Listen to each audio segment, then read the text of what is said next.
热血检察官开启开挂模式，横扫恶势力。西柚和尚万等人潜伏在渔场，成功找到了非法运输药品的证据。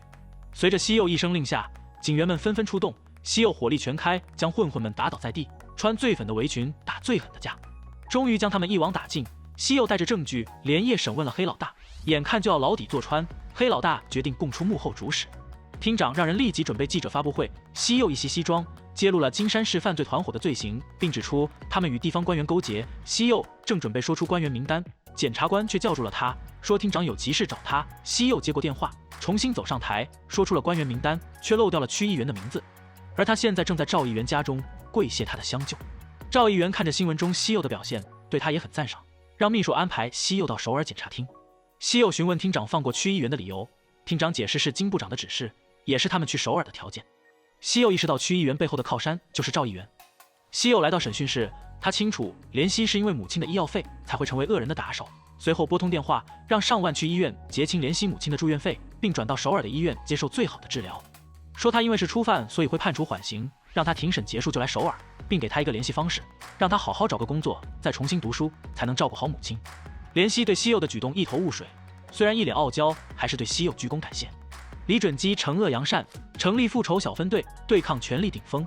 厅长因为不听从上级的布宫指示，被下放到这里，本以为就会在这里草草一生，但西柚的出现让他有了动力。西柚坚定无畏的眼神，让他开始期待正义会实现，以后也想和西柚一起改变这个世界。西柚直言，他来到这里的目的就是为了厅长，回到首尔只是第一步，目标是要让厅长成为检察长。金部长也找到赵议员，希望赵议员能将他送上检察长的位置。西柚只是将金部长当作通往首尔的车票，利用完扔掉就好了，也不能让他这种人成为坐稳检察长的位置。西柚几人来到了首尔，明秀热络地和西柚交谈，却在西柚走后露出了嫌恶的表情。金部长单独找到西柚，让他好好盯紧全厅长，认为他不是那种轻易服软的人。西柚告知厅长等人，他们的办公室都装了窃听器，正是疑心深重的金部长所为。西柚决定反利用窃听器。西雅帮助父亲解决难题，面对父亲让他学习经营的事，西雅却并不愿意。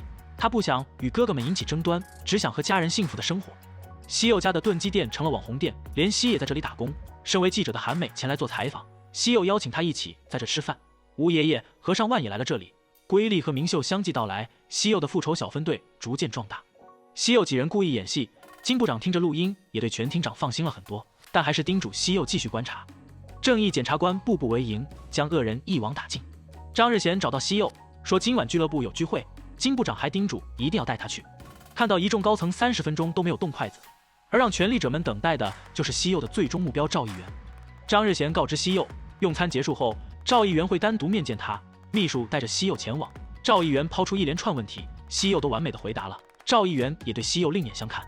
赵议员质问金部长为什么不重用西柚，金部长解释西柚太强势了，需要让他知道谁才是主人，等他摇尾巴的时候才能系上锁链。赵议员劝诫金部长不要将西柚想得如此简单，既然他们一起来到首尔，又曾一起击破大案，现在让同伴变成监视对方的敌人，反而会适得其反。牵绳子的不一定是主人，投喂食物的人才是。金部长也决定相信西柚，让他去张日贤的反腐败搜查部上班。金部长以为他抓好了绳索，又投喂了食物，只要做主人就可以了，却没成想自己才是那个猎物。未来人才论坛上，西柚吸引了演员赵宇儿的注意。两人交谈时，崔时镇突然跳出来横插一脚。西柚突然看到了程真美，之前西柚曾以财团洗钱的嫌疑逮了他，但这次西柚打算来个一箭双雕。西柚主动与他套近乎，带着他引荐给了张日贤，还顺势当了一把媒人，计划将两人一网打尽。医学生李朱熹杀害女友的案子漏洞百出，但张日贤却敷衍了事，因为都是要利用没有背景的李朱熹制造舆论，掩盖高层的新闻，就这样将一个善良的人变成了十恶不赦的杀人犯。